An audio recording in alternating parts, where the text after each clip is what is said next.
aku harus buat sesuatu dalam waktu 3 bulan ke depan. Kalau Oke. ketika aku nggak buat sesuatu, berarti hidupku yang bermasalah tuh. Aku 3 bulan lagi buat sesuatu yang untuk nyelesain masalah di tahun depan. Oke. Kayak contohnya ya COVID gitu ya. Mhm. Itu kan banyak proyeknya udah aku riset di tahun-tahun yang Sebelumnya, lalu. ya. Jadi pas COVID tinggal Mengimplementasikan. iya, pandemi 2013 aku juga nggak mikir, nggak expect tahun depan ada sakit apa banyak ya. Mhm. Tapi yang mikir ya kemudahan buat sekarang ya apa yang bisa dibuat ya dibuat. Dari yang 2013 nggak dianggap sama sekali, ya loh. Nggak dianggap, tapi kemudian di 2020 tiba-tiba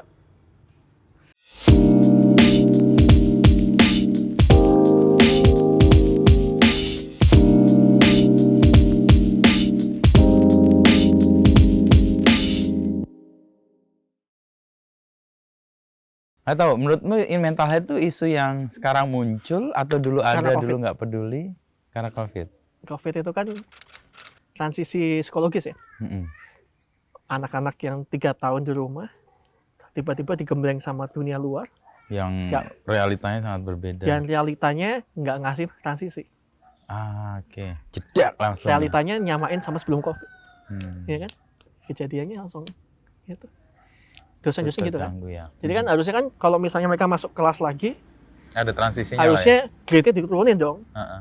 Karena mereka kayak kalau kita Effort. kuliah kan udah biasa kalau nggak tahu tugas tanya temen, Mhm. nyontek gitu kan. Mhm. Nah, mereka pas COVID nggak bisa, ya kan? Jadi mereka nggak tahu tugas, stres tuh. Yang kejadian gitu. Oh, ada faktor itu ya. Logikanya masuk, terus anak-anak saya tak gitu. Dosen-dosen juga aku iniin, push, jangan susah-susah, Mhm. kasihan ya. Mhm. 3 tahun COVID berarti 3 tahun transisi. Iya. Iya. Oh, butuh transisinya sih lebih. Oke sih. Kalau di sisi lingkungan sekarang, kan sekarang udah nggak COVID nih. Transisinya emang masih butuh sepanjang itu 3 tahun. Masih, Masih ya. aku lihat masih. Hmm. Selain pendidikan ya, Pendidikannya. masih. Mhm. Ekonomi itu kan yang lucunya gitu kan. Ada yang pas COVID survive gitu kan, Mhm. tapi malah rasanya baru sekarang kadang-kadang kayak gitu. Ya, impact-nya ya. Banyak yang kaget ya. Mhm. Media juga ngalamin sih ketika COVID tinggi dan punya Rumah pembaca sakit, yang gede, rumah sakit. itu kan kayak gitu kan. Mhm. Sekarang malah yang pusingan gitu kan. Aku makanya banyak bantu itu. Oke. Jadi banyak company yang datang ke aku yang kondisinya udah Dalam posisi posisi bingung transformasi digital gimana kan. Mhm. Pusing. Ya, harus dibantuin pelan-pelan. Mhm. Nah, posisi lo sampai sekarang begini tuh gimana ceritanya sih? Ya? Kan kuliah di ilmu komputer kan. Heeh. Kita ketemu 10 tahun lalu itu kan lo belum selesai kuliah dan sesuatu yang ini anak lagi ke Google ini dapat waktu itu apa yang Google Glasses ya? Nah, Google Translate. Jadi memang ini ya proses yang panjang kan ya. Hmm. Jadi memang nggak ambisi banyak, Mhm. tapi ya Ngalir. ngalir terus ya kan. Sampai sekarang kan ngalir terus kan. Mhm. Jadi nggak ya ngalir terus. Apa yang bisa buat baik, kepikiran produk apa, buat sesuatu ya dibuat, gitu kan. Mhm. Terus diimplementasiin dari zaman 10 tahun yang lalu ya berarti kan. Jadi kayak gitu. Jadi ngalir terus buat karya, eksperimen, dan karya tuh nggak harus serius-serius juga kan. Iya. Kayak kemarin pas nikahan pakai metaverse ya kan. Terus- Lahiran bayiku aku pusing gitu kan. Namanya pakai ChatGPT dibantu AI. Mhm. Itu kan juga gimana begini ya, Mhm. berkreasi berkarya terus ngalir jadi enggak. Mhm. Itu yang bikin terus ini ya, terus Berkembang. konsisten di situ dan berkembang di situ. Mhm. Jadi itu Caramu supaya ini kan ngalir nih. Orang kan repotnya kalau ngalir itu kan ke bawah arusnya ya. Membuatmu tetap ngalir tapi stay. karena kan gak ada kepentingan. Oke. Kan kalau orang-orang kan kadang-kadang kan pingin kayak gini karena kepentingannya pingin jadi posisi apa, Mhm. pingin materi yang seberapa gitu kan. Nah, Itu lepas dari dirimu. lepas. Nggak ada proyeksi kayak ya hidup ya disyukurin terus kan. Mhm. Mhm. Jadi ya dapatnya apa sekali disyukuri, bersyukur terus. Jadi ya materi ngalir sendiri. Datang Posisi karena efek aja itu ya, bukan intensinya. bukan karena ambisi yang ini. Jadi ya hidupnya ya disyukurin terus jadi nggak. Mhm. Itu kuncinya. Jadi nggak ada kepentingan. Ya itu masih jadi kuncinya. Oke. Tapi kan pilihan ketika kuliah kan membayangkan kira-kira nanti gue akan jadi seperti apa meskipun semua ngalir dan disyukuri ya. Apa yang sekarang terjadi ada dalam bayangan Oscar nggak? Ngambil headline yang sama dibuat oleh Mas Inu 2013, ya kan? Headline-nya kan simpel banget kan, teknologi untuk kebahagiaan gitu kan. Oke. Ya kan waktu itu kan di interview Mas Inu kan. Jadi ya ke depan ya bayanginnya buat ya setiap tahun aku harus membuat sesuatu lah. Jadi aku bayanginnya nggak jangka panjang banget 10 tahun gitu. Enggak. Tapi ya bulan depan aku harus buat apa? Oke. 2 bulan lagi harus buat apa? Tahun depan harus buat apa lagi? Gitu. Jadi planningnya tuh sederhana, nggak langsung muluk-muluk 5 tahun. Tapi aku harus buat sesuatu dalam waktu 3 bulan ke depan. Kalau ketika aku nggak buat sesuatu berarti hidupku yang bermasalah tuh. Oh, itu kayak alerting system di benak sendiri ya. Jadi setiap 3 bulan tuh harus ada sesuatu yang baru gitu kan. Nah itu yang jadi mungkin jadi kunci terus konsisten di situ, terus ya itu Mas. Konsistennya berarti mengadaptasi atau merespon setiap kebutuhan yang nyata di eranya itu. Betul. Supaya nggak harus eranya. Kalau eranya kan itu sama aja nggak inovatif ya. Tapi berpikir ke depan juga kadang-kadang kan. Ya. Jadi masalahnya biar aku 3 bulan lagi buat sesuatu yang untuk menyelesaikan masalah di tahun depan. Oke. Kayak contohnya ya COVID gitu ya. Itu kan banyak proyeknya udah aku riset di tahun sebelumnya. Jadi pas COVID tinggal mengimplementasikan. Iya. Kemampuan untuk melihat ke depan itu apa yang membekali atau yang membuat Oscar bisa melihat? Randomly speaking ya, setiap hari baca koran. Setiap hari dari kecil baca koran. Update gitu ya? Buat update, jadi tahu isunya apa. Tapi sisi lain juga banyak ngobrol sama cross sektor. Cross sektor. Itu jadi apa? nggak hanya di bidang kita aja. Itu kacau kalau misalnya aku cuma ngobrol sama di bidang itu, aku yakin isunya terbatas. Makanya Mas Ino kenal aku misalnya di art juga ada, ya itu salah satu contohnya gimana bisa keep up sama macam-macam isu. Nah dengan kemampuan membaca lalu cross sektor itu lalu bisa mengantisipasi kayaknya ada sesuatu yang akan terjadi ke depan, bikin inisiatif apa? Antisipasi itu kan kalau kita mikirnya udah jelek ke depan ya, ya kan. Tapi ya nggak harus antisipasi lah istilahnya. Jadi buat sesuatu yang benar-benar kayak contohnya AI sekarang gitu ya. Aku kan mikirin gimana ke depan itu kan. Aku salah satu komen menarik kemarin pas bayiku lahiran yang lucu aja.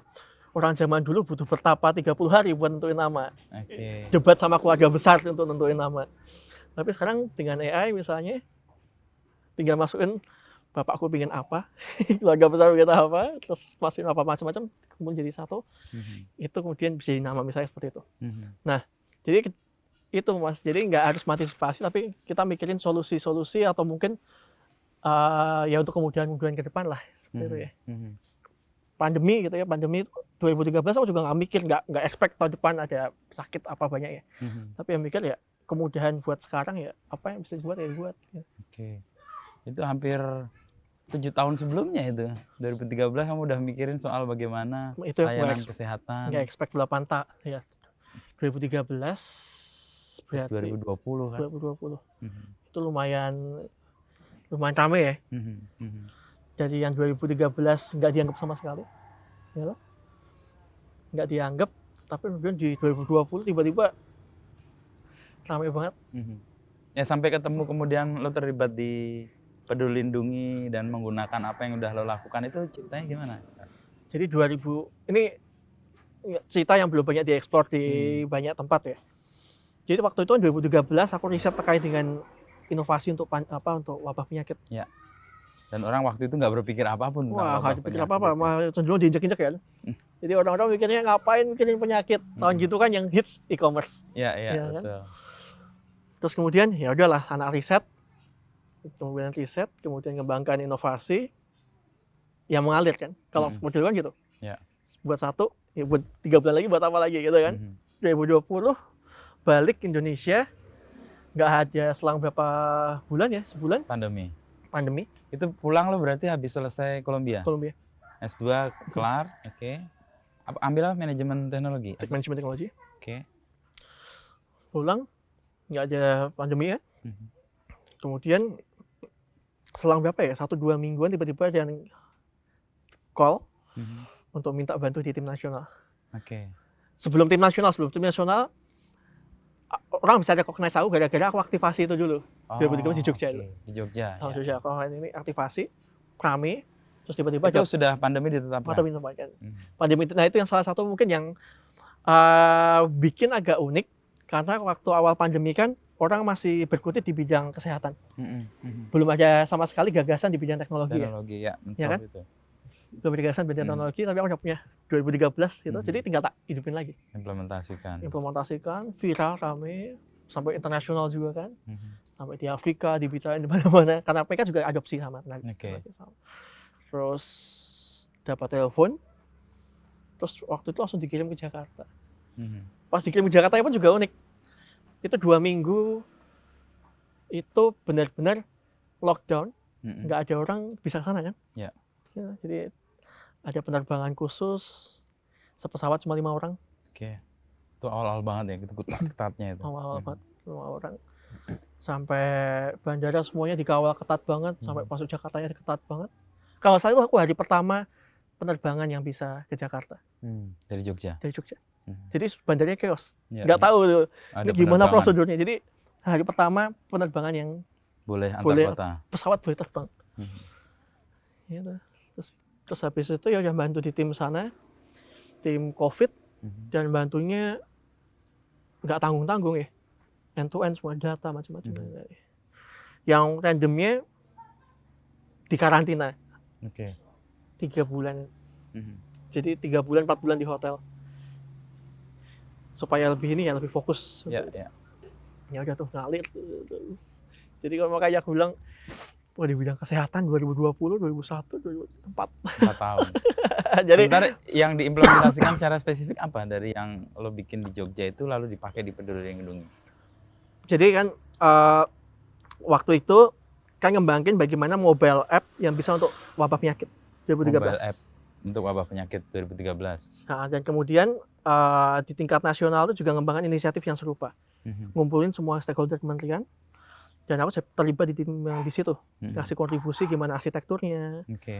waktu itu, kemudian gimana implementasinya. Mhm. Dan yang paling masalah bukan ternyata aku terlibat banyaknya bukan di aplikasinya langsung, malah Mhm. datanya. Oh, Jadi pas oke. awal di datanya dulu. Datanya tuh yang paling capek banget. Pas awal-awal COVID kan lockdown semua. Mhm. Tes COVID kita tuh berapa 15 hari ya? Ya. 15 hari kan? Hasilnya baru kedapat ya. Dapat. Jadi aku ya ke lapangan terus, mastiin pelaporannya supaya bisa 3 hari seperti apa. Mhm. Mhm. Jadi bolak-balik ke lab. Oke. Ya. Untuk memastikan itu Memastikan datanya ngalir, baru benar, baru kita move ke aplikasinya. Mhm. Di aplikasi pun juga itu kan banyak hal COVID yang sebenarnya ini mau jadi buku juga sebenarnya.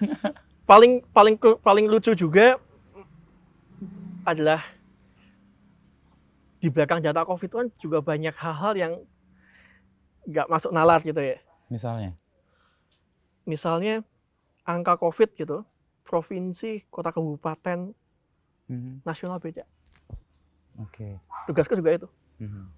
Mensinkronkan. Itu kan sinkron kan lumayan ini ya. Pembedanya apa? Karena input datanya berbeda atau data aktualnya berbeda? Banyak faktor di situ. Oke.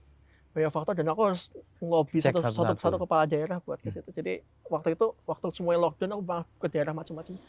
Ke 10 daerah yang prioritas dan angkanya bedanya jauh. Oh, oke.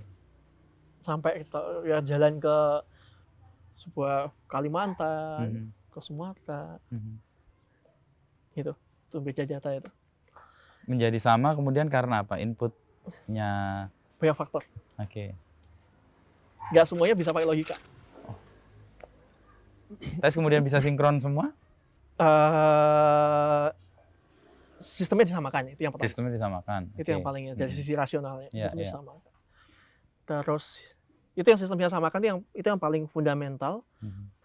Dan ya itu sistemnya sama, SOP-nya samakan semua. SOP-nya samakan. Ya, ya. Jadi kan di awal kan nggak ada SOP. Persis. Orang nggak Semua mikirin data. bikin data Nggak ada sembarang mikirin aja. data. Oke. Orang tuh cuma mikirin, laporin, Mhm. isi formulirnya ini. Tapi data governance-nya nggak ada mikir. Mhm. Mhm. Ini tugasku kemana-mana, mastiin sampai bawah, Sama. Mhm. sampai orang ngisinya gimana. Jadi kalau kita pikir tata kelola data COVID itu nggak mikirin datanya langsung diinput, tapi mulai orang nulis di situ seperti apa. Oke. Sampai ngalir, ini kan ketahuan di trace. Ini berubahnya di mana? Oh, pastikan makanya diambil 10 kota kabupaten yang beda pelaporannya Sekitar untuk 8-10. untuk memastikan apa yang sebenarnya terjadi sehingga dikoreksi. Keliling terus. Jadi kalau ya itu yang syukurnya waktu itu ya masih ini ya, masih lajang lah ya. Jadi jiwa berpetualangnya masih lumayan kenceng. Tapi kalau itu kan resikonya tinggi banget. Aku ke daerah yang benar-benar 10 daerah tertinggi ya. Iya, karena data mau dicek itu ya. Jadi benar-benar ya harus jalan ke sana. Tapi selama perjalanan itu nggak kena? Judoanya nggak. Kenanya malah pas Omikron? Omikron apa Delta ya? Delta kayaknya. Judoanya itu padahal ke daerah yang benar-benar sangat merah. Malah harus ke daerah merah. Oke. Iya kan? Untuk memastikan pelaporan dan pendataannya tepat itu ya. Pas awal COVID. Pas sampai Juli Agustus itu kita benerin. Jadi ya 3 bulan 4 bulan ya. Terus, selain terkait dengan wabah yang kemudian lo antisipasi di 2013 lalu diimplementasikan, hal-hal membahagiakan lain yang lo kerjakan dengan teknologi dan sistem jaringan komputernya? Sebenarnya teknologi kan ngalir ya Mas ya. Jadi kesehatan, makanya salah satu yang kenapa aku jangan terlalu dalam kesehatan. Karena visiku kan ya sama itu teknologi untuk kebahagiaan. Jadi kebahagiaan itu kayak kesehatan. Iya, kesehatan salah satu pijakan orang bahagia sih. Iya, ada faktor yang lain. Ya. Orang sehat oke, tapi faktor yang lain juga perlu itu. Yang lain juga waktu pandemi sebenarnya bansos. Karena spesialisku data ya. Bansos juga lumayan ini rame. Jadi tahun 2018, jadi isu bansos itu sebenarnya ada isu yang menarik bahwa data bansos kita itu tahun 2018 data aku temuin ada masalah di situ. Tumpang tindihnya bisa krusial. Satu rumah harusnya 1 orang menerima bansos, 8 orang menerima. Di satu rumah? Karena pendataan yang salah? Karena basisnya belum NIK. Oh, oke. Jadi nggak unik ya? Dan itu jutaan data seperti itu. Disisir dong berarti? Hah? Disisir satu-satu? Akhirnya. Jadi sebelum aku involve itu, aku akhirnya pakai waktu COVID masuk dalam. Aku udah ngelapor ini 2018 di DPR. Bahwa ada data yang nggak ya, jadi randomly sinkron. itu tahun 2018 aku dipanggil ke DPR di Komisi 8. Jadi mungkin ya syukurnya bisa jadi mungkin kata orang-orang jadi narasumber paling muda di DPR. Lumayan grogi juga. Jadi kayak sidang skripsi tapi yang nguji langsung anggota DPR semua. Oke. Aku bilang bansos ini ada isu di sini. Ya kan? Tapi 2018 isunya waktu itu nggak begitu naik karena belum seksi ya. Iya. 2020 ketika mau membagi ya, bantuan karena COVID udah mulai rapi itu. Gitu. Jadi isu Kemudian lagi. aku masuk bansos tuh. Itu rame. Ya, temuan itu. Akhirnya sama lagi. Pakai big data, dirapiin semuanya. Duplikasinya ya itu. Satu keluarga nggak pakai NIK ya 8-15. Bisa bayangkan satu PKH. Misalnya satu orang tuh satu keluarga PKH 1.500.000 per bulan misalnya. Sekitar segitu nggak salah. Ya. Mungkin kalau proyeksi mungkin salah. Kalau 8 berarti berapa? Bisa sampai 10 jutaan. Ya. Harusnya dia terima. Cuma 1 sekian ya. Dan itu terjadi sejak bantuan BLT ya. Itu Ya, sejak 2007 ya. Berarti jadi berapa tahun? Ya 13 tahun. 13 tahun ya. Hanya pas COVID aku dapat momentum itu. Untuk mengoreksi ya. Mengoreksi itu. Sama. Itu data aku 2018. Tak koreksi semua. Start dari Jogja dulu. Oh. sampai pas di Jogja aku buatin bahan buat ratas. Hmm. Di bahan ratas itu aku buatin dari itu. Jadi Soal dilapor, data laporin data bansos bansos. itu. Data bansos kan orang juga nggak percaya. Jadi aku buatin bahan sampai ratas, di present di ratas. Terus nggak percaya lagi kan? Tak tunjukin semuanya. Codingannya tak keluarin semua. Codingannya tak keluarin mas. Sampai tabel tabel big datanya semuanya keluarin semua. Ini tak tunjukin nih. Namanya beda, NIK-nya sama. Yang lucu lagi, namanya misalnya siapa? Inu gitu ya. Misalnya 1NU gitu ya. Oh, itu Jadi dianggap masih berbeda. masih ada juga. Karena nggak pakai dasar Iya, NIK tadi nggak itu pakai. ya. Cuma nama. Jadi terus ya udah. Terus aku dan tim ya. Rapikan pelan-pelan, rapikan di Jogja. Viral juga lah. Dan kemudian berlanjut untuk rapiin provinsi lain. Provinsi lain dan dibantu instansi nasional. Sekarang secara nasional sudah rapi. Tapi kan juga lucu kan waktu itu. Kan ada istilah waktu itu kan, kalau dihapus orang kan akan panik. Jadi istilahnya diganti apa? Ditidurkan. Oh, datanya. Tapi itu istilah yang bagus ya. Karena pas bansos COVID itu pun juga kita juga nemuin framework baru bahwa orang rentan, tapi setiap hari itu ada orang rentan baru. Dan itu orang-orang yang kadang-kadang pemerintah ini ya belum siap mengenali ya. Karena siapnya dengan metode yang 3 bulanan nemuin orang rentan. Tapi setiap hari aja tiba-tiba hotel tutup, berubah jadi rentan kan. Nah itu yang kita akomodir juga di situ. Jadi saya nggak akan tidur kan, karena ya ada yang tidur datanya, tapi bisa aja orang itu data tersebut bangun karena rentan tadi itu. Fleksibel. Itu lumayan itu lumayan gede, dan bisa dibayangkan ya kalau ada jutaan data yang ditidurkan 13 tahun, berarti bisa dihitung angkanya berapa. Iya.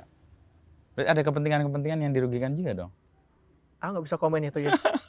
Tapi pastinya kan aku bikinnya dari sisi ya, pendataannya, akuntabilitas, governance, logisnya, ya kan. Itu. Dan frankly speaking, semua itu startnya dari relawan semua. Jadi aku yang ngerjain tadi itu ya, ngerjain yang COVID data itu, kemudian ngerjain yang bansos, itu juga geraknya dari akar rumput, bukan karena kewajibanku di struktural harus mengerjakannya itu, enggak. Karena aku ya benar-benar di state yang kayak gini-gini, nggak ada posisi struktur, ya kan, jadi bebas buat ngapain, itu yang ngalir. Dan nggak ada kepentingan juga. Nggak ada kepentingan, ya kan, jadi itu senengnya itu kan. Jadi kemerdekaan buat berkarya berinovasi itu ya, itu yang. Meskipun nggak ada kepentingan dalam arti materi atau jabatan, tapi kan Oscar punya kepentingan, artinya punya keinginan tertentu dengan semua yang Oscar mau lakukan selain tadi teknologi untuk membahagiakan. Frankly speaking, nggak ada yang lain. Selain ya itu, jangan bilang kan hidup kan disyukur, ya bersyukur, maksudnya ya nggak, malah aku pikir jangan sampai aku malah ke situ. Kalau ke situ berarti idealisme gue ya. Kepentinganku harus di situ terus. Harus bagaimana bisa membuat sebuah inovasi produk baru di fase tertentu. Iya. Dan materi posisi harus tak posisi ngalir. Kalau aku di situ bisa kejebak nanti malah kemerdekaan berkarya berinovasi jadi ini kan. Puji Tuhannya, syukur alhamdulillahnya materi ngikutin kan. Aminnya materi ngikutin lah. Kalau enggak kan PR juga. Paling enggak kan baru membangun keluarga, punya mimpi-mimpi yang lain juga. Ya. Cukup lah. Hidup kan cukup, ya kan? Cukup. Cuman ngukur cukupnya orang beda-beda kan. Iya, cukup. Jadi ya selalu posisikan hidup tuh cukup. Iya kan, jangan kalau ambisi terlalu tinggi-tinggi malah ntar ya bagus lah punya mimpi ya. Tapi kalau buat filosofi hidup tuh harus cukup. Nah, dalam proses untuk kemudian menemukan hal-hal yang kemudian membahagiakan dengan bantuan teknologi ini kan kadang-kadang kita punya rencana tapi kadang-kadang nggak sesuai nih. Pernah nggak dalam situasi itu? Pastinya pernah. Tapi kan aku bilang tadi, aku setiap 3 bulan buat sesuatu yang baru ya. Jadi kalau misalnya nggak sesuai rencana, ya udah buat yang lain aja baru. Kecewanya dijawab dengan membuat sesuatu yang lain. Iya. Paling kecewanya cuma 1-2 hari kan, karena aku masih ada ini, masih ada yang lain. Jadi nggak kecewanya nggak lama-lama, iya kan? Sekarang lagi proses bikin apa? Banyak hal pasti transformasi digital Transformasi digital. di pemerintahan masih support. Oke. Dan pastinya di tempat yang transformasi digital yang sangat challenging juga. Nah. Yang ya jangan sempat cerita tapi nggak bisa disclose banyak. Oke. Tapi yang challenging yang benar-benar ya yang benar-benar pemerintahannya. Nah kalau sekarang mau melihat, kalau gue nyebut Oscar tuh profesinya apa sekarang kalau disebut? Kalau dulu kan banyak di struktur pemerintahan ya. Kalau dulu kan banyak di struktur pemerintahan ya. Kalau sekarang aku lebih aktifnya ya sebagai praktisi ya di bidang transformasi digital. Sebagai teman di transformasi digital. Sebagai temannya ya nggak jauh-jauh ya kan. Sebagai teman untuk transformasi digital ya kan. Oke. Jadi ya tadi aku cerita ya. Transisi COVID, kemudian pemerintahan, kemudian nggak usah jauh-jauh deh, masyarakat sipil. Penguatan masyarakat sipil. Jadi kadang-kadang kalau mikirkan transformasi digital tuh harus mulu-mulu yang perusahaan besar gitu ya. Aku juga banyak malah pikir masyarakat sipil aku malah banyak support. Kan dulu kan sempat di posisi struktur sebagai di open government juga ya. Iya. Teman masyarakat sipil juga banyak banget kan. Nah di situ kan juga banyak belajar ya. Juga posisi itu teman di situ juga. Jadi ya nggak usah jauh-jauh, nggak usah praktisi, temannya ya teman transformasi digital. Ya tapi dengan teman lalu banyak mendengar, lalu kemudian memberi solusi atas persoalan yang mungkin dibutuhkan ya dengan bantuan teknologi. Nah sekarang kan orang lihat teknologi itu sangat maju ya. Yang 10 tahun lalu mungkin nggak kita bayangkan ya. Ada kecemasan sih terutama soal kemarin barusan siapa Pak Erick Thohir menyebut bahwa akan ada 85.000 jenis pekerjaan yang akan hilang. Tapi di luar itu kan sebenarnya lapangan pekerjaan baru juga akan muncul. Betul. Nah melihat fenomena teknologi yang bisa sangat eksesif mengambil alih peran-peran pekerjaan sebelumnya, kalau sekarang lihat gimana? Ada satu pengalaman yang itu cukup cukup dilematis dan juga sedih ketika aku membantu transformasi digital di sebuah perusahaan besar di bidang ya, industri lah. Akhirnya nemuin solusinya harus dibuat ke semuanya otomasi di robot misalnya. Otomasi. Ya kan? Ketika otomasi di robot, awalnya 8 orang, jadi cuma butuh 2 orang. Jauh banget. Tujuannya 2 orang buat apa ya? Buat ini ya, monitor. Monitor. Kan awalnya kan dikerjakan. Jadi cuma butuh 2 orang. 2 itu untuk monitor aja? Monitor aja. Dan yang cukup cukup tenyuh, 8 orang ini memiliki lulusan yang sama, namanya pekerja pabrik ya. Lulusan sama, pengalaman sama. Terus selanjutnya gimana pilih 2 operatornya itu? Dari 8 itu? Kita ada pengalaman real seperti itu. Akhirnya pengalaman sama, lulusan sama, pekerjaannya sama, yang dipilih karakternya. Oke. Itu jadi pentingnya. Jadi sekarang ini walaupun tergantikan oleh robot, ya itu harus punya sebuah karakter ya. Karakter itu yang membedakan dengan orang-orang lain. Dan di sisi lain, ketika pekerjaan itu tergantikan, pasti akan muncul pekerjaan baru juga. Ya kan? Dan yang biasanya dilakukan, ya aku saranin ya, sebelum mereka misalnya dirumahkan gitu, di training dulu dengan skill-skill yang lagi relevan sekarang. Jadi kan sekarang kan dibanding orang dapat pesangon, mending pesangonnya setengah. Tapi dia dibekali kecakapan yang relevan. Dengan transformasi digital tadi. Oke. World Economic Forum barusan mengeluarkan lagi 10 pekerjaan yang favorit sampai 2028. Kan dulu kan sampai 2023. Ya, sekarang baru 2028. 2028. Apa ya itu? Dan salah satu yang menjadi pekerjaan yang menjadi itu adalah digital transformation specialist, which is yang aku lakuin sekarang ini. Ya karena itu kebutuhannya untuk mentransisikan itu yang menjadi banyak organisasi kebingungan kan. Ya kan, kebingungan, dan posisi digital transformation specialist itu bagaimana bisa menjembatani antara realitas sekarang dan yang akan datang. Nah tadi kembali ke Oscar yang kemudian ada dalam sebuah dilema. 8 orang harus dipertahankan cuma 2, pendidikan sama, pengalaman sama, akhirnya ditemukanlah yang punya karakter. Nah karakter apa yang sebenarnya sangat dibutuhkan di era yang sangat maju di teknologi? Karakter-karakter yang nggak bisa digantikan oleh teknologi ya. Contohnya apa? Sosialisasi. Kemampuan bersosialisasi. Iya. Sosialisasi. Mhm. Sosialisasi gitu juga, itu biasa sosialisasi yang menjadi hal yang ini ya.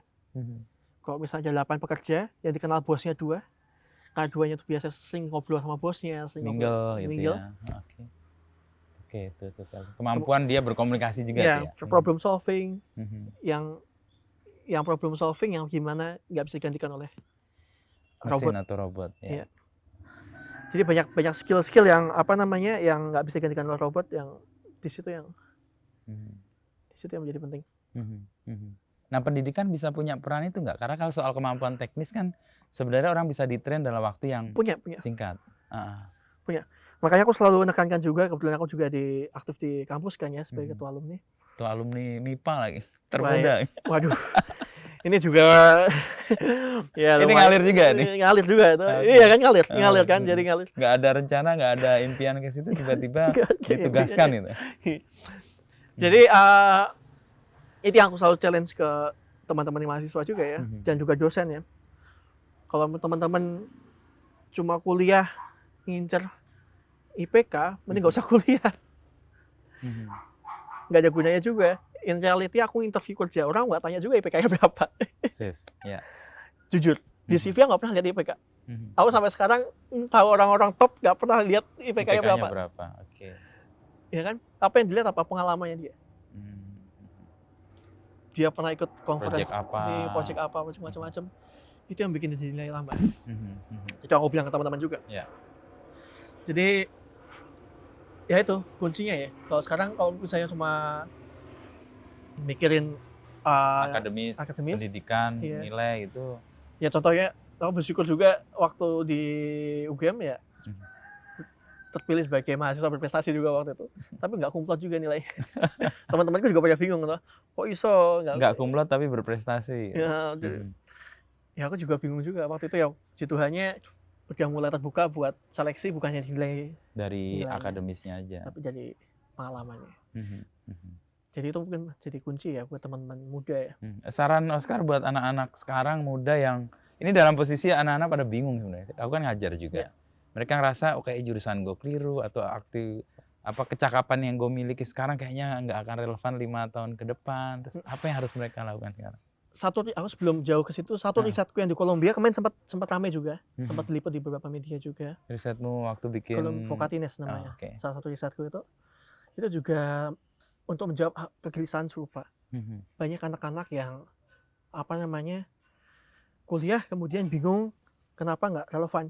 Nah, akhirnya kita ngembangin sebuah metodologi AI, riset AI. Waktu itu puji Tuhannya dapat grant dari Kolombia juga waktu itu. Untuk analisa. Jadi kita kasih beberapa form, kemudian kita kasih AI analisis untuk mengolah. Ketahuan. Memang mereka interestnya bukan di situ. Jadi mau diarahin kayak apapun. Kalau nggak interest ya nggak bisa. Jadi mereka interestnya nggak di situ. Contohnya kita waktu itu kan analisa banyak tuh di SMK malah, anak-anak vokasi. Itu anak vokasi kita lihat. Kita contohnya misalnya, aku kuliah SMK perkapalan. Lalu interestku. Jadi dia ngambil karena apa? Perintah atau karena mengalir begitu budaya aja? Kan biasanya mas budaya di Indonesia kan. Otoritas yang tinggi menentukan. Otoritas yang tinggi yang menentukan. Nah, ini mungkin yang sistem yang harus mungkin mulai kita terbuka ya.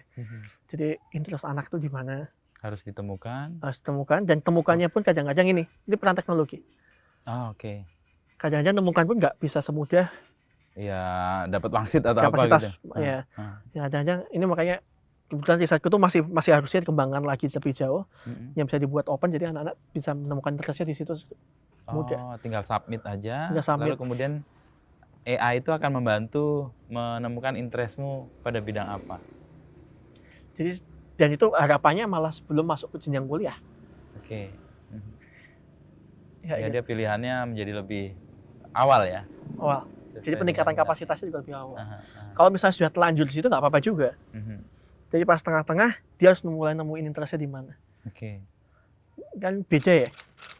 Orang belajar dengan interest dan orang belajar dengan tidak interest. Persis. Ada energi yang terus-menerus kalau orang punya interest itu kan. Capek dia kerjain, malas dia lawan. Jadi gitu. Jadi mungkin anak muda seperti itu. Jadi interestnya dan dia keep up-nya juga akan lebih kreatif di situ. Karena dia punya interest itu, aku akan ikut event ini, akan ikut ini. Ya itu yang bikin dia banyak pengalaman.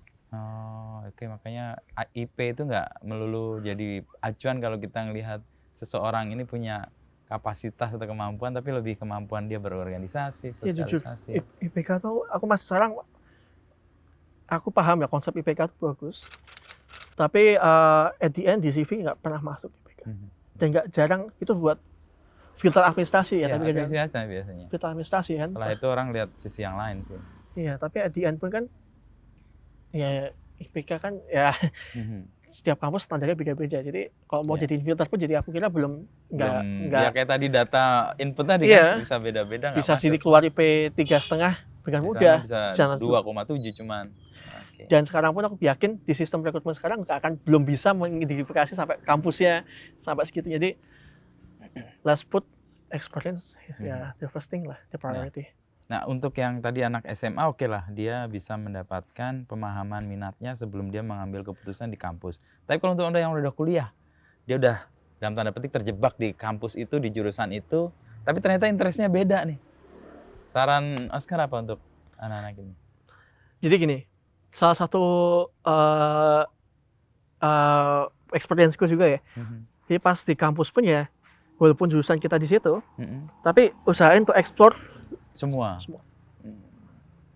Itu yang bikin aku nggak terjebak di satu hal aja, tapi bisa luas. Contohnya ini, aplikasi yang terkait dengan wabah penyakit. Oke. Kalau aku cuma belajar di komputer, ya akan nemuin nggak akan kepikiran membuat itu. Ya kebencanaan dulu sempat cerita. Itu Ya. ngobrol sama anak geofisika. Aku ingat banget itu ada acara itu ya, acara talk show kan.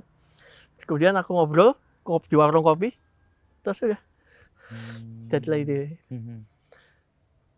Jadi ngobrol di kampus itu jadi hal penting untuk teman-teman mahasiswa. Jadi teman-teman mahasiswa biasanya akan kebingungan ketika mereka nggak temukan ide. Tapi ide itu kan keluar ketika mereka mengeksplorasi dengan banyak pihak ya. Art, tahu sendiri kan? Art, ya benar. Nah, salah satu cita-cita randomku kan aku pengen pameran di pameran terbesar di Jogja. Itu saat cita-cita randomku dari sampai sekarang nggak belum terwujud. Ya, dari dulu pengen. Jadi kayak gitu. Jadi walaupun backgroundku IT, tapi aku pengen punya cita-cita random kayak gitu misalnya. Oh, aku bisa paham ternyata. Kenapa ketika lo SMP senang dengan fotografi, SMA pun demikian, lalu kuliahnya ilmu komputer, tapi membidangi itu dan menggeluti kesukaannya itu di tengah-tengah semua yang lagi kamu jalan itu ya, di kampus itu. Jadi paralel di situ. Iya. Gaul dengan banyak pihak gitu ya. Dengan banyak pihak. Dan butuh apa ya, kalau itu kan keluasan waktu, kemampuan kita berinteraksi dengan orang juga. Ya. Kemampuan berinteraksi dengan orang kan juga nggak ujuk-ujuk ya. Ya kan ketika kita banyak ngobrol, itu akan lebih tahu. Ya kan, dengan orang seperti ini ngobrolnya seperti apa, ngobrolnya seperti apa.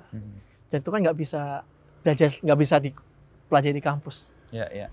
Nah kalau interest itu menurut lo sesuatu yang bisa dibangun atau ya itu terberi, kita nggak bisa membangun itu? Bisa dibangun. Dan itu dinamis ya. Namanya tren dunia. Ya. Gak usah random deh. Orang interest di dance K-pop. Ya. Nggak bisa given. Persis. Ya kan ada faktor yang masuk. Ya tiba-tiba ada. Jadi ada faktor yang bisa dinamis tergantung masing-masing individu. Jadi kita nggak bisa memaksakan. Oke. Jadi setiap orang ya lihat sesuatu dia interest. Oh ternyata ini aku seneng sama ini. Just become interestnya dia. Iya. Membedakan interest dan passion gimana kalau Oscar? Sebenarnya kalau tipis ya. Interest itu kadang-kadang ya passion lebih dalam kalau menurutku. Oh, lebih dalam. Iya kan? Kalau kita ngambil dari kata-kata serapan bahasa Inggrisnya. Iya kan? Makanya ada judul film juga passion, ya kan? Nah, jadi passion lebih dalam. Interest tuh yang sifatnya suka tapi ya bisa aja habis itu nggak lagi ataupun ya suka aja. Kayak pintu masuknya aja itu. Kalau passion lebih dalam. Gitu. Kalau untuk orang bekerja sekarang kita punya pengalaman banyak gitu ya. Tapi orang itu di pengalaman itu sebenarnya nggak punya passion di situ. Lu lebih memilih yang punya passion dan pengalaman itu atau pengalaman aja? Aku lebih milih yang ada passion di situ, ya kan? Jadi dia punya passion, punya semangat di situ. Kenapa kalau punya Pengalaman doang. pengalaman doang? Karena kalau punya pengalaman doang, takutnya ketika dia dihadapkan sebuah permasalahan, dia akan akan ya udah Give up, menyerah. dia Ya? menyerah. Tapi kalau dia punya passion di situ, dia akan berpikir terus menerus ya. ya, Komitmennya jadi lebih tinggi gitu ya. ya kayak gitu kan. Ya zaman sekarang ya era digital kan ya, hal-hal kayak gitu kadang-kadang manusia secara pribadi susah. Makanya ini harus, aku yakin sih berapa bulan lagi atau berapa tahun lagi mungkin banyak AI generator yang buat menentukan Ngecek ya. passion, apalagi kan generatif AI kan, Oke. generatif AI ini akan Sangat masif. jadi orang-orang kan lebih menemukan passionnya kan lebih cepat kayak. Dengan menginput aja ya data-data yang dia punya. Dia punya. Oke. Awalnya kalau misalnya aku pengen ngetik sesuatu, dia punya passion tapi dia bingung, Tinggal generatif bilang gitu. AI, dia dibantu sudah. Aku kira akan ada tren passion orang-orang akan lebih banyak dapat gara-gara AI. Jadi dengan segala yang coba gue cerna dengar, lu ngeliat teknologi sebagai sesuatu yang positif banget ya? Teknologi positif, harus positif. Dan teknologi itu hadir untuk mempermudah kehidupan kita. Oke. Jadi jangan dibalik ya. Membahagiakan tadi kan. Jangan dibalik. Jadi itu prinsip dasarnya. Dan ada transisi di situ kan. Ada orang yang bingung loh, aku pengen bahagia dengan teknologi, gimana caranya? Nah, aku selalu berusaha di situ. Sebagai gap, untuk ngisi gapnya. Menjadi transformer gitu ya, atau jembatan untuk mentransformasikan. Mentransformasikan. Jadi kalau ada salah satu hal transformasi yang paling utama adalah punya hobi cari masalah dulu. Iya kan? Bener, hobi cari masalah. Iya, kalau nggak ada masalah kita nggak bisa mentransformasikan apa-apa. Jadi kalau bila aku juga punya quotes, di setiap masalah itu pasti ada inovasi, ya kan? Dan transformasi. Inovasi dan transformasi. Setiap ada masalah, pasti ada ruang inovasi situ. Kalau nggak ada, kalau inovasi nggak akan kejadian kalau nggak ada masalah. Oke. Jadi sikap lu menghadapi masalah sebenarnya gembira ya? Oh iya, berarti kan nemu ruang inovasi di situ. Iya, ada ruang inovasi, ruang transformasi juga. Iya. Ada yang bersikap ketemu masalah dia menarik diri, tapi ini masalah, wah ini dia nih. Betul. Iya. Jadi banyak hal kayak main pas nikahan yang masalah nggak bisa ngundang orang banyak gitu kan. Persis. Tapi gue datang loh. Datang. Thank you Mas datang. Itu ini ruang inovasi kan. Persis. Jadi itu pernikahan pertama pakai metaverse itu. Ramai itu sampai dilapor di mana-mana juga kan.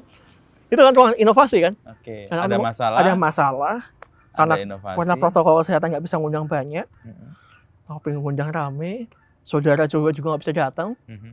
Ya, karena terbatas transformasi. Iya. Transportasi ya. Oke. Iya.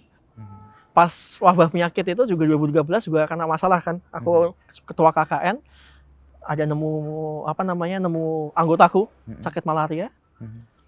Dan aku nyesel karena nggak ngecek darah itu dia sakit apa di situ. Oke. Kemudian itu ide wabah penyakit itu karena KKN itu ada KKN ketua KKN 2012. Malaria. Di mana KKN dulu? Ini juga lucu.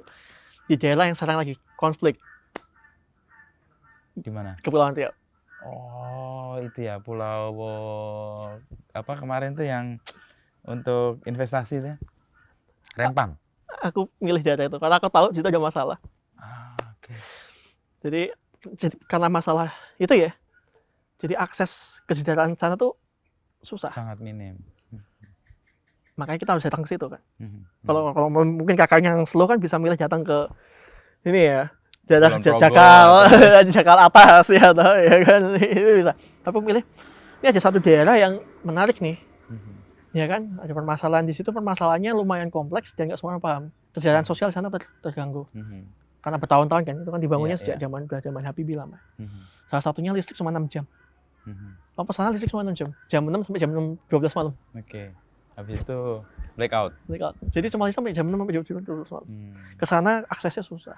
Oke. Karena ya itu sejahtanya enggak. Karena orang juga bingung kan mau ke sana, mau buat usaha sana juga bingung. Kami datang ke sana, KKN pertama. Yang pernah ada dan ke situ. Iya. Itu satu angkatan? Satu angkatan ya semuanya. Ah. Tapi aku juga minta maaf ke teman-temanku gitu. Aku jualnya, ini daerahnya ini loh. Eksotis dekat Singapura.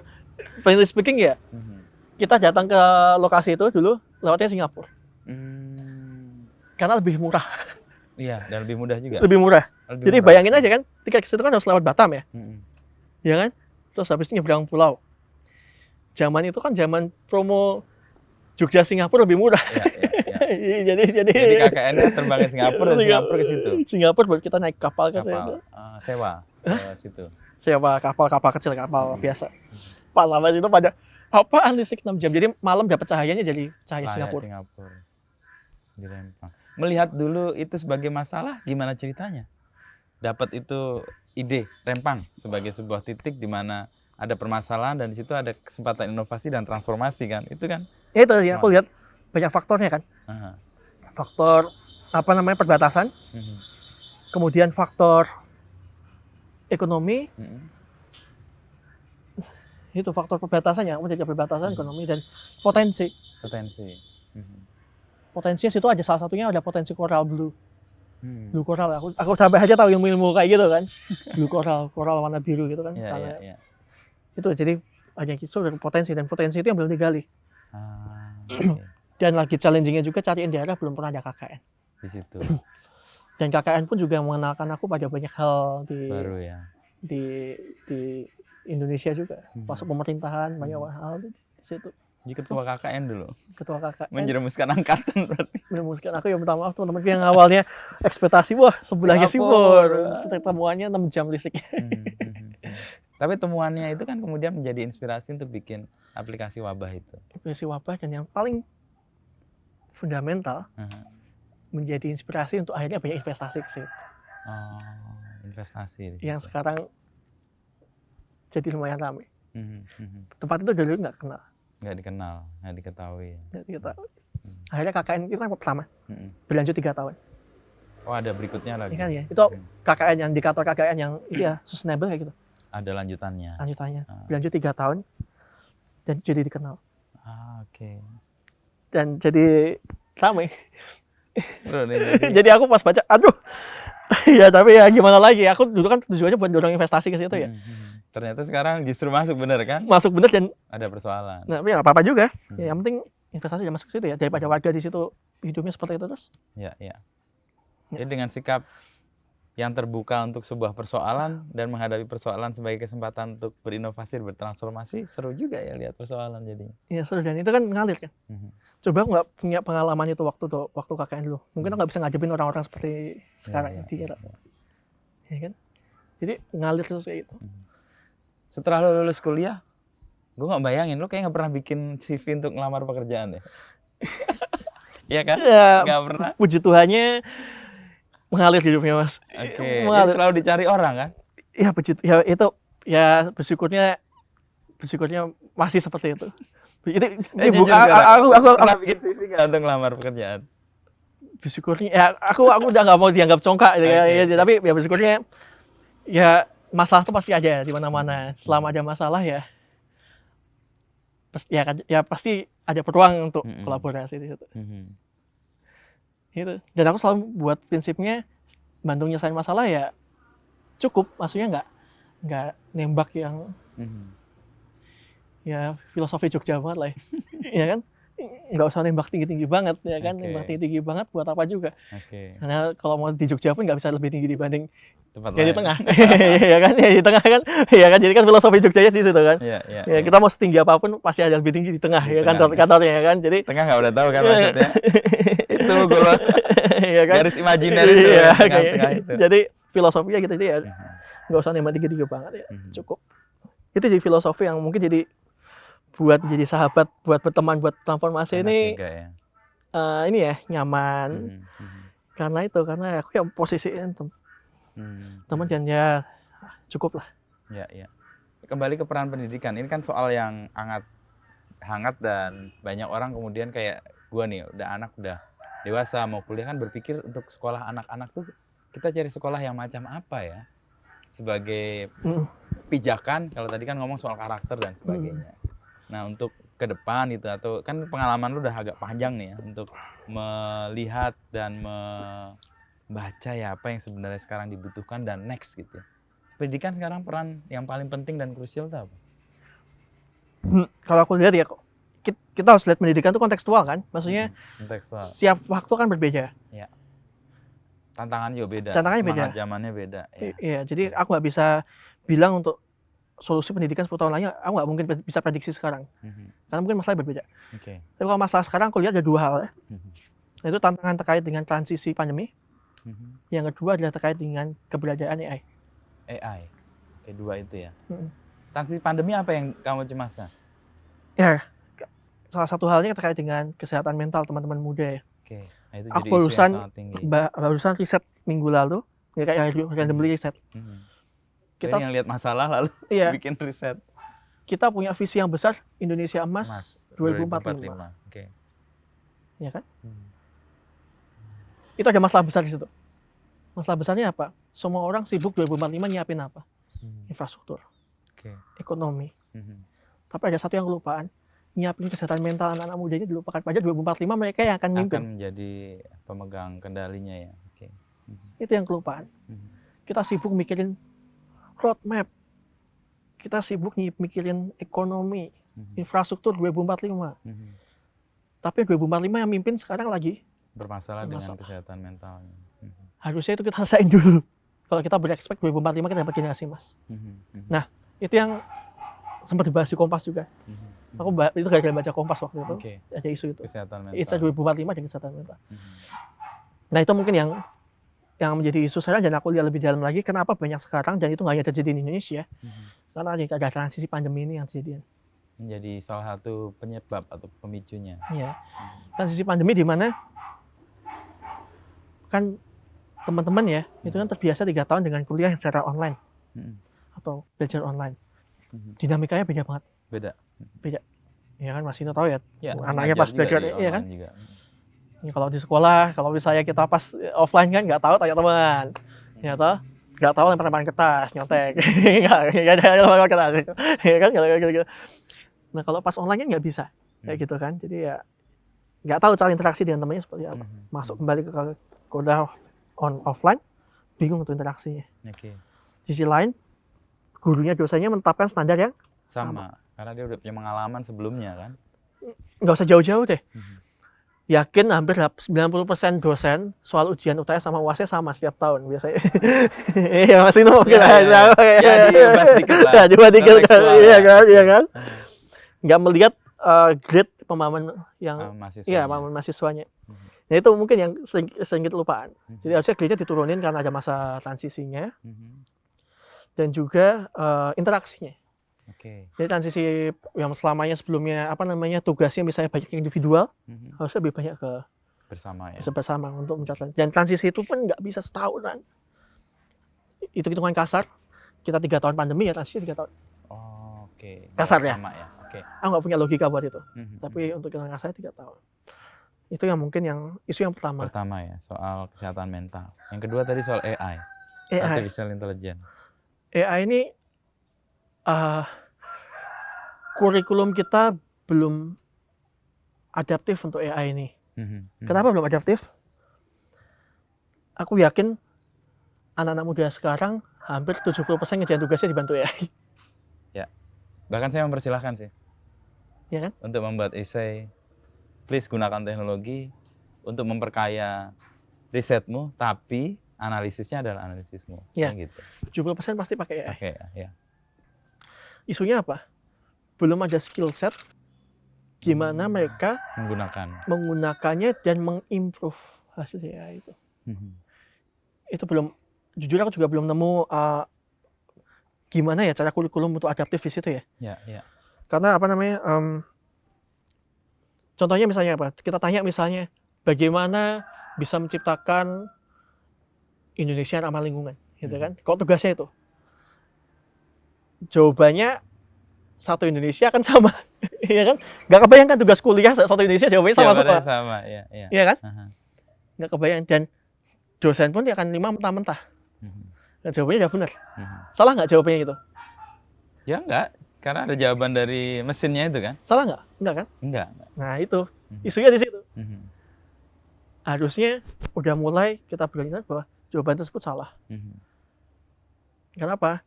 Karena kamu nggak menggunakan pola pemikiranmu, analisamu Untuk memperkaya dapat jawaban. AI itu, ya. Ini yang masih isu besar, dan kalau misalnya itu nggak cepet, aku takutnya itu yang akan krusial pertama mungkin skill bahasa, Skill bahasa. apalagi di pekerjaannya. Mhm. Karena orang-orang kan terbiasa misalnya balas email, semua Mhm. kerjaan tugas bahasa Inggris akan apa namanya, akan pakai AI semua. Mhm. Pas dia ngobrol sama langsung Nggak belak-belakan. ketemu, ya. Khawatirnya itu yang paling akan masalah kan di skill bahasa. Mhm. Misalnya bahasa Inggris ya. Ya, ya, kemampuan berkomunikasi secara langsung kan. Ya, karena dia biasa pakai AI semua kerjaan Iya. tugas, Mhm. pas ngobrol langsung nggak tahu. Ya, dua itu ya. Satu soal mental health Indonesia Emas, yang kedua soal bagaimana menggunakan AI secara lebih Betul. baik ya. Betul. Mhm. Jadi itu yang tantangan yang mungkin apa namanya, Mhm. tapi bukan tantangan yang apa namanya mustahil diselesaikan ya. Ya, ya. Pasti aja solusi di situ, aja udah Ada. ceritain beberapa solusinya ya. Ya, ya. Jadi itu Kalau yang soal sosialisasi menarik sih di kampusku itu misalnya jurusanku tuh diambil oleh mahasiswa jurusan lain, mata kuliah lain. Mengambil digital content management misalnya. Yang ambil anak film, anak DKV, anak strategi komunikasi. Jadi memang ada anak IT bahkan. Jadi ada keinginan untuk menjadikan mata kuliah itu eksperimen antar jurusan. Dan ini menurutku mengembirakan juga dalam konteks untuk sosialisasi sama kemampuan mereka untuk melihat tidak hanya dari kacamatanya sendiri kan. betul. Nah. Iya, kita content management ya. Iya, ya. Kadang-kadang mereka di dunia sekarang kan itu ya, orang IT atau dituntutnya nggak hanya berpikir IT tapi juga product knowledge. Produk ya. Kalau juga bikin mereka product knowledge ya. Kalau misalnya mereka tahu codingan tapi nggak ngerti apa yang akan ditampilkan dengan codingan itu, ya itu ruang sebenarnya untuk kemudian tadi dan meluaskan. satu lagi, skill product knowledge nggak semua universitas punya. Skill product knowledge. Aku barusan masuk ke sebuah kampus, kamu belajar ini paham semuanya, tapi ngembangin produk paham nggak ada yang paham. Itu juga tantangan besar.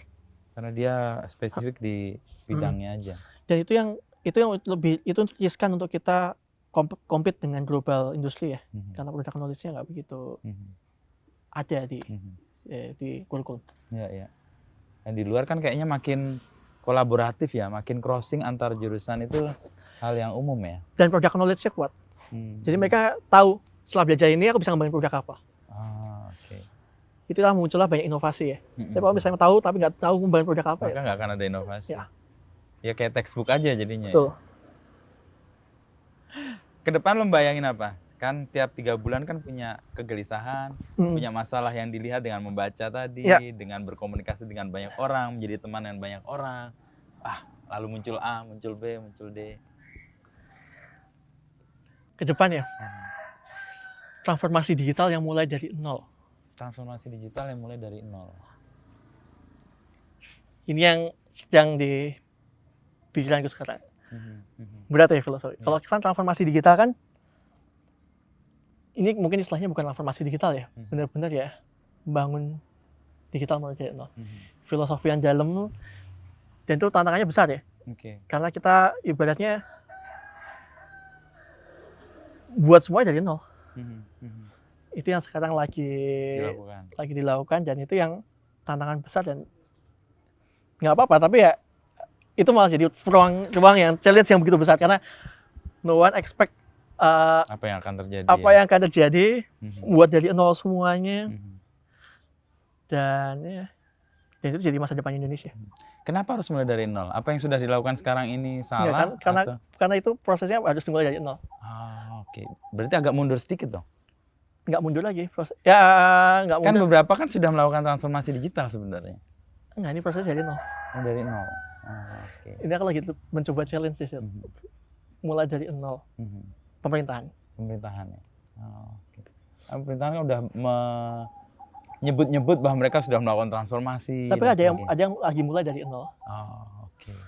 Itu yang challenge yang lagi aku lagi eksplorasi. Pemerintahan yang mulai dari nol. Mhm, mhm. Titiknya dari nol. Oke. Wah, ini hal yang menarik nih. Jadi belanja masalahnya banyak ya. Titiknya dari nol. Kalau titiknya dari nol kan kita nggak tahu masa ke depan apa. Iya, iya. Tapi kita harus nyiapin dari sekarang. Mhm. Pondasinya kuat lah ya. Karena dari titik nol semua. Oke. Gitu deh, Oscar. Sip. Sejam kita ngobrol di rumah yang banyak banget pohon mangganya nih. Oh, iya nih. Lagi musim mangga nih. Kalau dijual murah juga lagi musim soalnya. Lagi musim, Lagi banyak, murah ya. banget musim mangga. Nah, ini rumah untuk Keluarga Istirahat, jadi ya. keluarga istirahat keluarga. Jadi kalau acara-acara apa kemarin siraman di sini. di sini ya. Oh. Ya, 7 bulanan di sini. Jadi Lu kan emang udah melalang buana kemana-mana nih. Hmm. Jogja menurut lu tuh apa? kota yang benar-benar inspirasi kehidupan ya. Kalau aku stuck Di mana-mana mana-mana kembali. di sini ya tempat inspirasinya. Oke. Jadi benar-benar kota penyelamat untuk inspirasi. Ya, tahu sendiri Mas Indo kan kalau cari inspirasi nyepeda, Iya. ya kan, Keliling. datang event pameran apa, Bahkan sesuatu yang nggak ada dalam cakupan bidangmu sebenarnya. Iya, orang-orang kan what the heck gitu, apa gitu, what the heck bahasa IT. Tiba-tiba Oscar ada di acara kayak gini gitu kan. Kan? Kayak kemarin aku buat acara alumni. Itu benar-benar di ketua panitia buat acara alumni bajunya pantai semua gitu kan. Bingung gitu kan. Musiknya reggae gitu kan. Pusing gitu Wah, gitu kan. iya. Tapi ya Jogja emang Itu top lah. ruang buat cari inspirasi. Jadi ya Kayak kembali ke rumah juga ya. kembali ke rumah.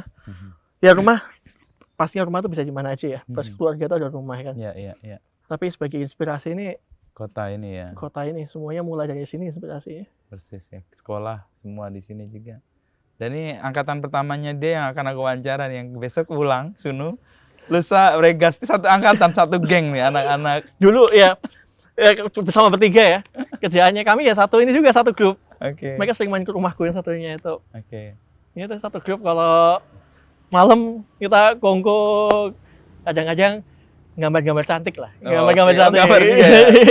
Ulang jadi ilustrator, Regas jadi sutradara, ini jadi transformasi digital nih. Gambar Tapi tadi dia bocorin, Regas waktu SMP ya, SMP bikin film sama dia yang menang dia. Kalau juara satu dia juga kaget. Jadi juara satu jadi iya. Kalau bikin kontes gambar, jangan-jangan dia menang juga mau ulangnya. Iya, makanya aku sering ngeposisiin kan, aku nggak mau kalah, aku seniman juga, seniman teknologi ya kan. Mau Kayak ulang mau punya- seniman ini ya kan, karya seni kan, karya rupa. Ini seniman Si teknologi. Regas, Seniman film. acting lah, film. aku seniman teknologi, nih aku juga hidupku harus kayak gini nih, seniman juga kan, cari buat karya buat Seniman dari The Brito. Ya.